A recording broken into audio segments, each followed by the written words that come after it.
कर्नाटक में जो हिजाब का विवाद शुरू हुआ है, ये कहने को तो हिजाब का मुद्दा है, लेकिन एक्चुअल में हिजाब की आड़ में बुर्के का मुद्दा है। वो केवल हिजाब की बात नहीं हो रही है, वो कह रहे हैं हम बुर्का पहन के आएंगे, आज हिजाब पहनेंगे कल बुर्का पहनेंगे और परसों क्लास में नमाज भी पढ़ेंगे।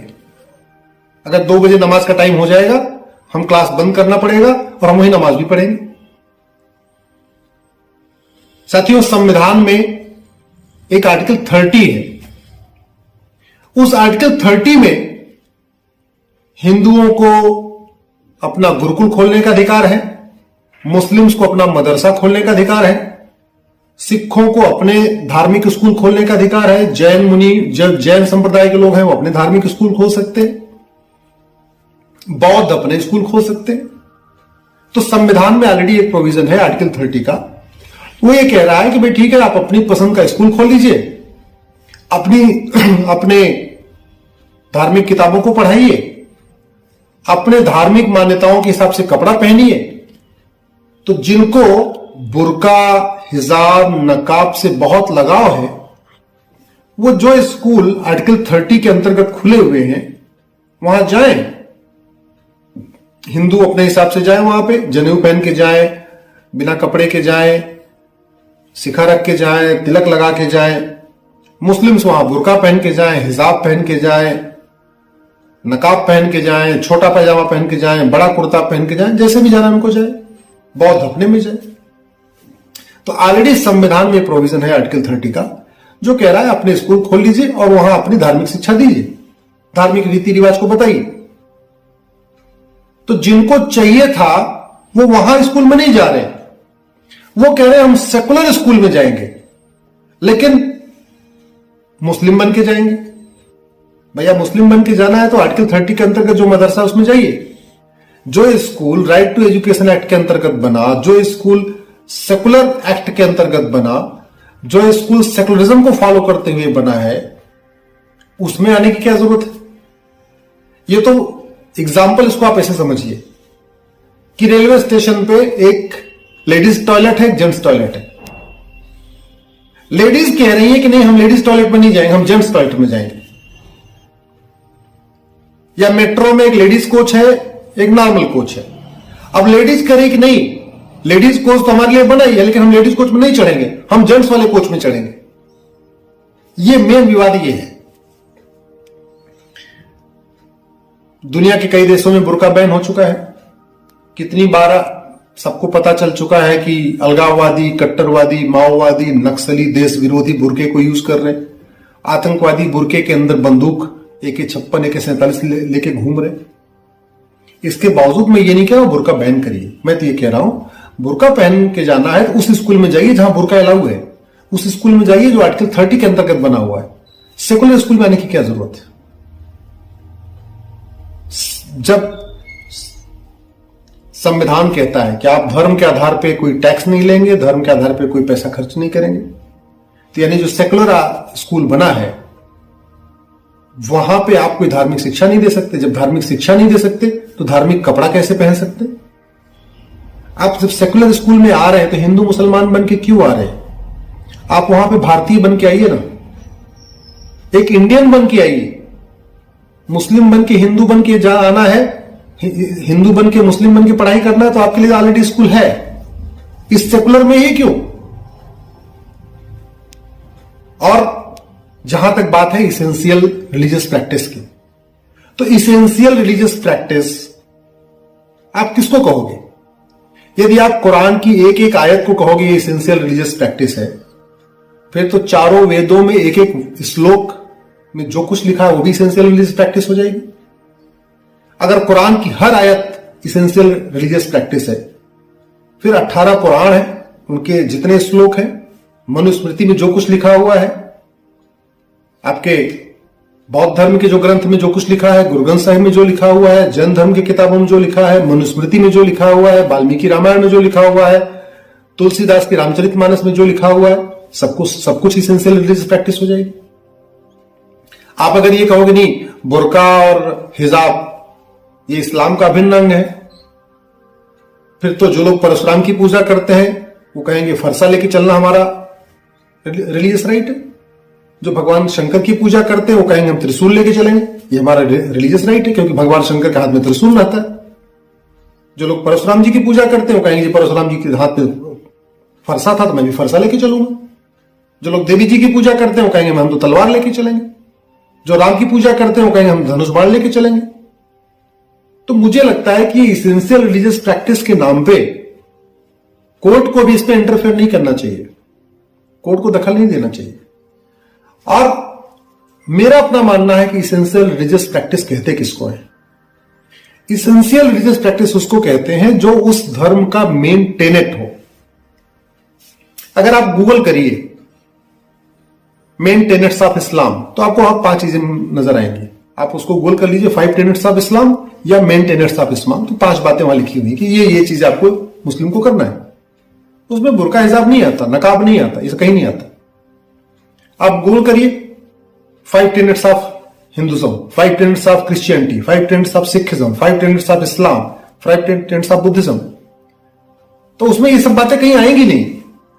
सत्य बोलना ये इसेंशियल रिलीजियस प्रैक्टिस है, हिंसा न करना ये इसेंशियल रिलीजियस प्रैक्टिस है, चोरी डकैती नहीं करना इसेंशियल रिलीजियस प्रैक्टिस है, दान करना ये इसेंशियल रिलीजियस प्रैक्टिस है।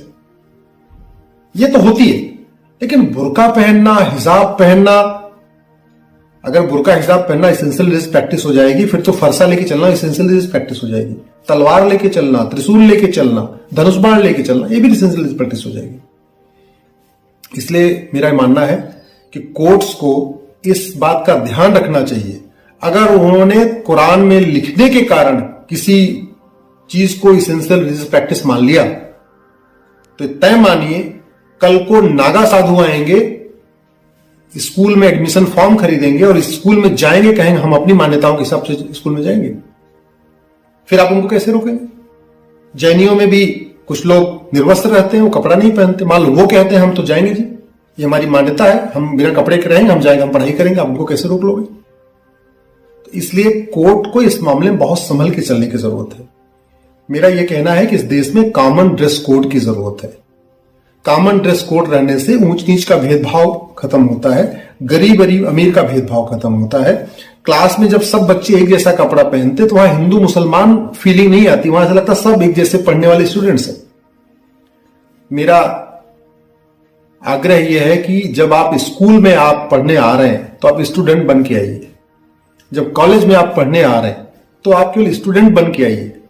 हाँ, मदरसे में पढ़ना है तो आप मुसलमान बन के जाइए, गुरुकुल में पढ़ना है तो हिंदू बन के जाइए, कॉन्वेंट स्कूल में पढ़ना है आप बकायदा गाउन पहन के जाइए, क्रिश्चियन बन के जाइए, मंदिर में जाना है हिंदू बन के जाइए, मस्जिद में जाना है मुस्लिम बन के जाइए, गुरुद्वारा जाना है सिख बन के जाइए।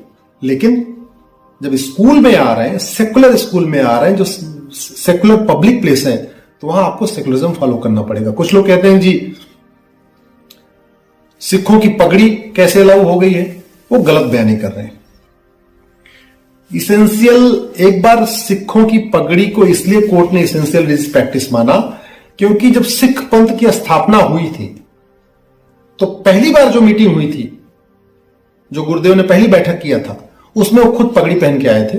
उन्होंने 5 चीजें कही थी सबको पहनने के लिए, उसमें कड़ा था, उसमें पगड़ी भी थी। तो जब जिस दिन बौद्ध धर्म की स्थापना हुई उस दिन महात्मा बुद्ध ने जो कुछ कहा वो इसेंशियल रिलीजियस प्रैक्टिस हो सकती है। जिस दिन सिख पंथ की स्थापना हुई, गुरुदेव ने जो कुछ कहा, जो कपड़ा पहना, वो इसेंशियल रिलीजियस प्रैक्टिस हो सकती है। जैन धर्म की स्थापना जिस दिन हुई उस दिन जो पहली बार उन्होंने ज्ञान दिया, पहली बार जो बातें कही, वो इसेंशियल रिलीजियस प्रैक्टिस हो सकती है। इस्लाम की जब स्थापना हुई तो मोहम्मद साहब ने डे 1 जो चीजें कही वो इसेंशियल रिलीजियस प्रैक्टिस हो सकती है। लेकिन बुर्का नहीं हो सकता। क्यों? क्योंकि मोहम्मद साहब के घर में कोई बुर्का हिजाब नकाब नहीं पहनता था, उनकी बहुएं नहीं पहनती थी, उनके नाती पोते नहीं, उनकी नातिन नहीं पहनती थी, उनकी पोती नहीं पहनती थी। बुर्का हिजाब नकाब तो करीब 60-70 साल के बाद आया, उनके खत्म होने के 60-70 साल के बाद आया। जो चौथे खलीफा ने उसको इंप्लीमेंट किया, शुरू 3 खलीफा ने बुर्का हिजाब नकाब ने भी इंप्लीमेंट नहीं किया था। और एक बार उन्होंने किया भी हो तो आप पहन के जाइए, शादी विवाह में जाइए, घर में जाइए, रिश्तेदारों में जाइए, और मदरसे में जाइए। ये सेकुलर वाले में क्यों? मैंने आपको कहा ना, ये लड़ाई क्या है कि लेडीज टॉयलेट बनी हुई है, लेकिन लेडीज कह रही है हम जेंट्स टॉयलेट में जाएंगे। ट्रेन में लेडीज कोच है, लेकिन कह रही हम लेडीज कोच में नहीं चढ़ेंगे, हम जेंट्स वाले कोच में चढ़ेंगे।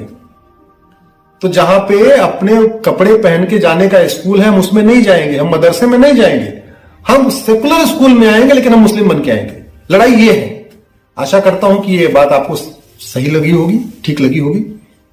मेरा आपसे आग्रह है, इस विषय को अधिक से अधिक प्रचार प्रसार करिए।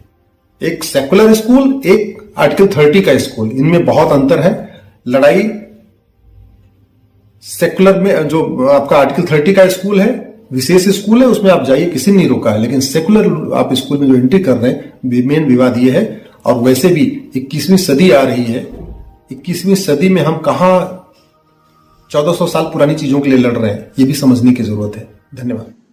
देश में जानलेवा कोरोना वायरस महामारी के मामले आज बढ़े हैं। देश में पिछले 24 घंटों में कोरोना वायरस के 30,615 नए केस सामने आए हैं और 514 लोगों की मौत हो गई। कल 27,409 मामले दर्ज किए गए थे, यानी कल की तुलना में आज मामले बढ़े हैं।